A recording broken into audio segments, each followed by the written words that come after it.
दोस्तों, एक तरफ मिडिल ईस्ट में चल रहे ईरान और अमेरिका के बीच युद्ध पर 2 हफ्तों का विराम लगा, तो वहीं दूसरी तरफ यूरोप ने डोनाल्ड ट्रंप के खिलाफ एक ऐसा कदम उठाना शुरू कर दिया है जिसे कई एक्सपर्ट्स गोल्ड वॉर कह रहे हैं। क्या दुनिया की सबसे ताकतवर इकोनॉमी पर से अब भरोसा टूट रहा है?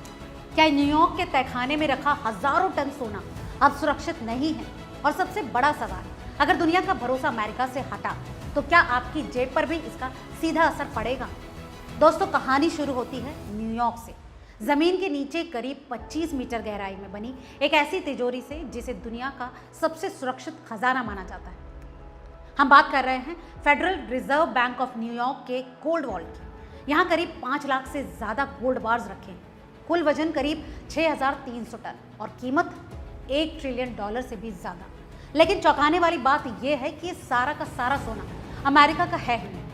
इसमें दुनिया के कई देशों का सोना शामिल है, खासकर यूरोप के बड़े देशों का, जैसे जर्मनी, इटली, नीदरलैंड्स और फ्रांस का। अब सवाल ये उठता है कि आखिर यूरोप ने अपना सोना अमेरिका में रखा ही क्यों? तो दोस्तों, इसका जवाब हमें इतिहास में मिलता है। द्वितीय विश्व युद्ध के बाद जब दुनिया बिखर चुकी, तब अमेरिका सबसे मजबूत आर्थिक ताकत बनकर उभरा।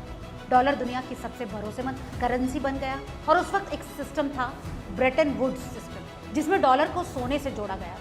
यानी दुनिया की करेंसी का भरोसा सोने और अमेरिका पर टिका हुआ। उसी समय यूरोप के कई देशों को डर था सोवियत संघ से। ऐसे में उन्होंने अपना सोना अमेरिका में रखना ज़्यादा सुरक्षित समझा, क्योंकि वहाँ न सिर्फ सुरक्षा थी बल्कि कोई स्टोरेज चार्ज नहीं, ट्रांसपोर्ट की टेंशन नहीं और ज़रूरत पड़ने पर तुरंत एक्सेस।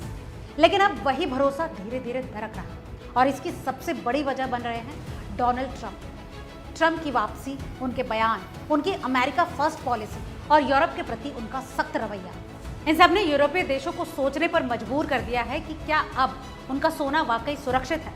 उदाहरण के तौर पर जर्मनी की बात करें, दुनिया का दूसरा सबसे बड़ा गोल्ड रिजर्व, लेकिन उसका भी करीब 1200 टन सोना अभी भी न्यूयॉर्क में रखा हुआ है, जिसकी कीमत करीब $200 अरब है।